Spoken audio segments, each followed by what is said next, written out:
Okay, so apparently Pierre had unveiled his plan today, so I just want to go through a few details of it and then maybe even watch the video of him actually making the announcement and then him maybe digging into it a little further. So, okay, so he's calling it the Conservative Plan for Change, all right?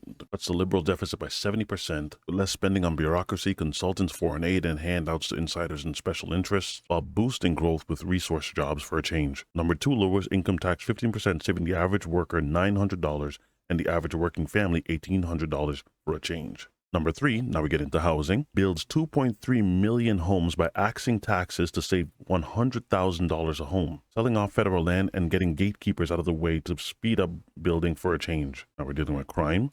Number 4, locks up criminals to make you safe for a change. I'm sure there's more detail in that one. But number 5, he then puts Canada first for a change. Okay, so that's the 5 criteria that he's laid out, so let's listen to him unpack this. We can choose hope. We can choose our future.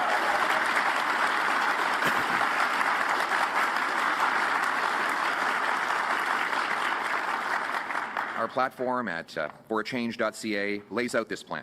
It is a plan that will lower taxes and debt by getting rid of bureaucracy, consulting, choose hope. We can choose our future.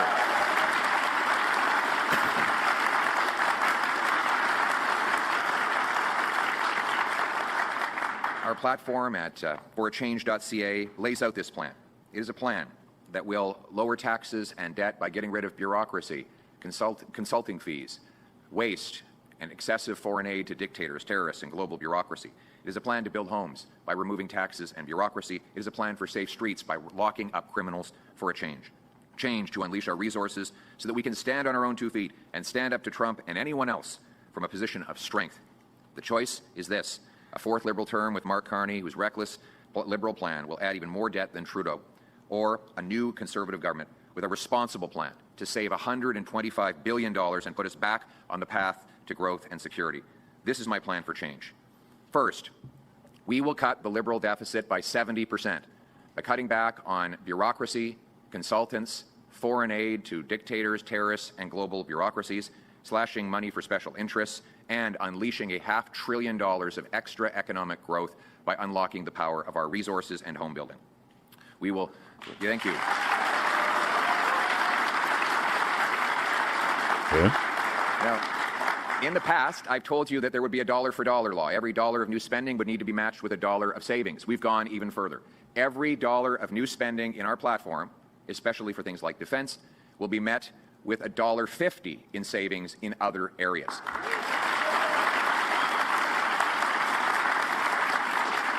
Ramp up your defense. We will cut consulting fees that the government pays by $10 billion annually and almost $20 billion over the term.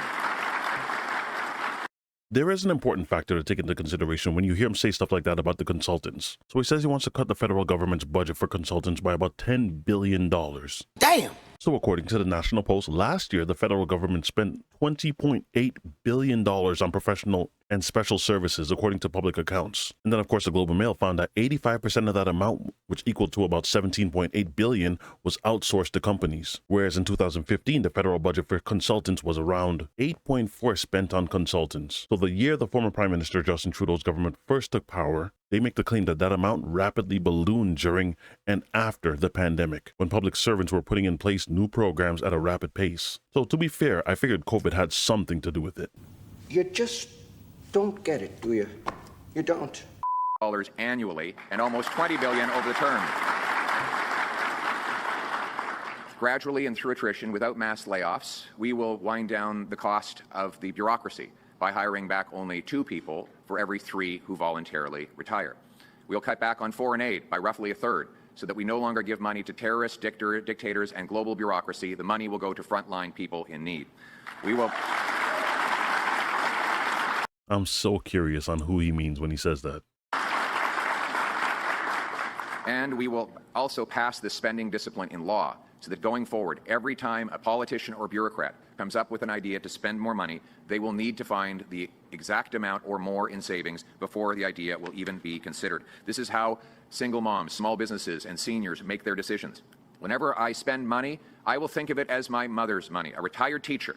If she would not be happy with it coming out of her retirement funds, then I should not be happy spending it.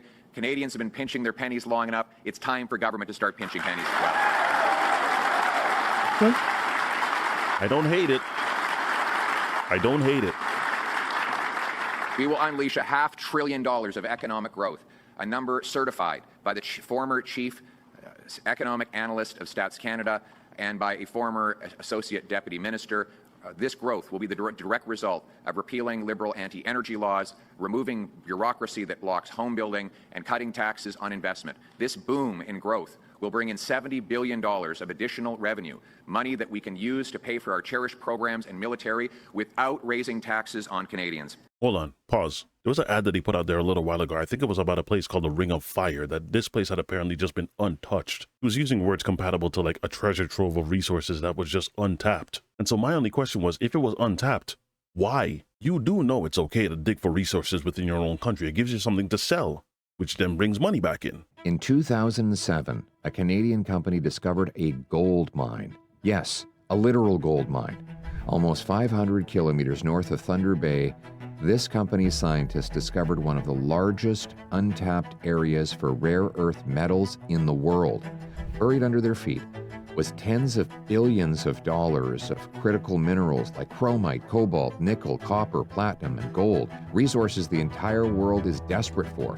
It's called the Ring of Fire, and it could make Canada very rich. It would be life-changing for Northern Ontario towns. Yeah, I get that. All those minerals are just sitting there. You have all that just sitting there. Yeah, I get why some people were mad with Trudeau. Boom in growth will bring in $70 billion of additional revenue, money that we can use to pay for our cherished programs and military without raising taxes on Canadians. Which brings me... Okay. Which brings me to my second plank, major plank, to bring an affordable life for a change. A Conservative government understands that a dollar left in the hands of the person who earned it is always better spent than a dollar in the hands of the politician who taxed it. And that is why Conservatives will cut your income tax by 15% to save almost $2,000 for the average working family for a change.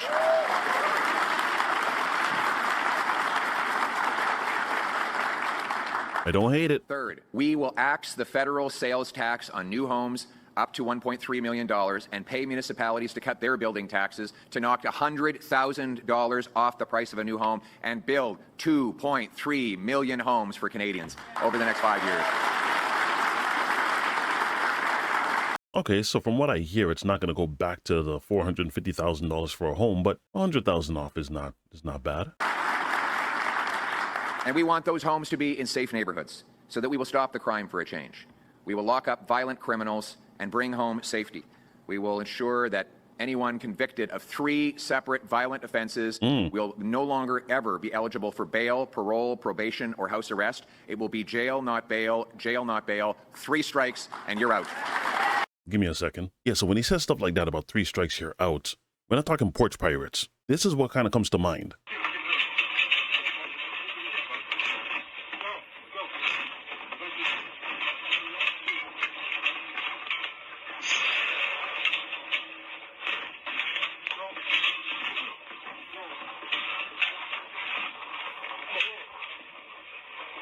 You see what's in their hand, right? And then there's stuff like this.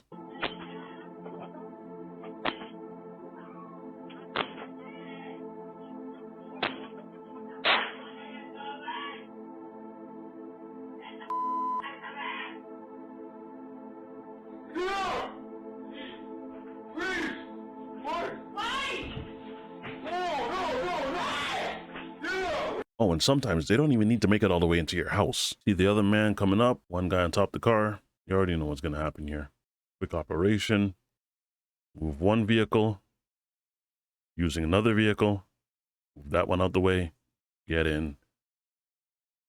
Your car's gone. And then, of course, one of my favorite people. With all this going on, they felt so disenfranchised that the advice was, just leave your keys. The possibility of being attacked in your home, leave your fobs at your front door. Because they're breaking into your home to steal your car. They don't want anything else. A lot of them that they're arresting have guns on them, and they're not toy guns, they're real guns. Yeah, heaven forbid you do your job. So, in all actuality, I get this. Violent offenses will no longer ever be eligible for bail, parole, probation, or house arrest. It will be jail, not bail, jail, not bail, 3 strikes, and you're out.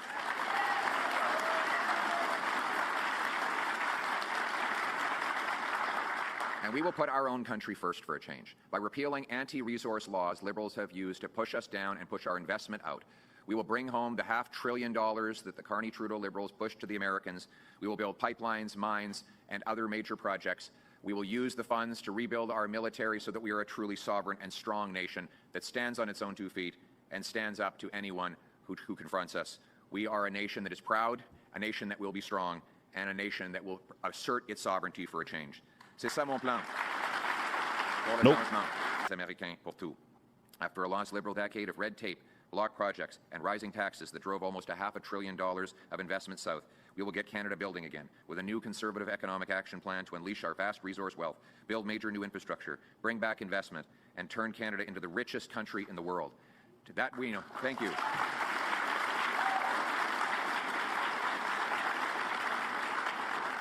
And by the way, richest country in the world is not just bragging points. It's not just to be at the top of the list of some OECD or G7 publication. It means that our kids will grow up to have beautiful homes, that we'll be able to afford the best healthcare treatments, that young children who are diagnosed with a rare disease will have the resources to treat that disease and save their lives. It means less poverty in our streets and less despair. It means our schools will be better funded, and the most vulnerable will have an abundance of help paid for not by bone-crushing taxes or excessive bureaucracy, but by a massive growth and boom in our overall economy, a rising tide that lifts all ships. We will repeal the anti-development laws like C-69 that Mark Carney wants to keep in place. We'll get rid of the energy cap and unlock our energy production. We'll repeal the entire carbon tax for real, for everyone, for everything, for a change.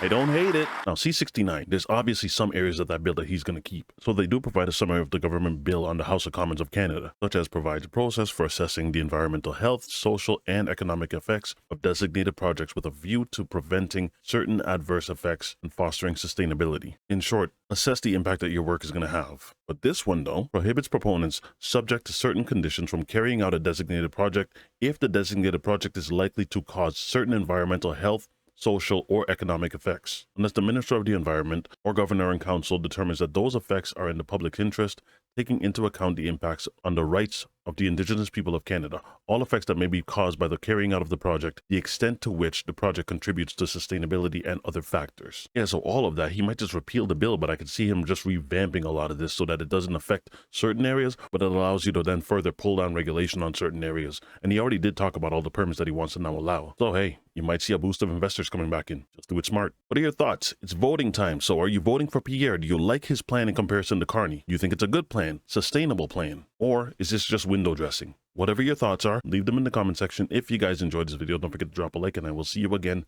on the next one. Be easy, y'all.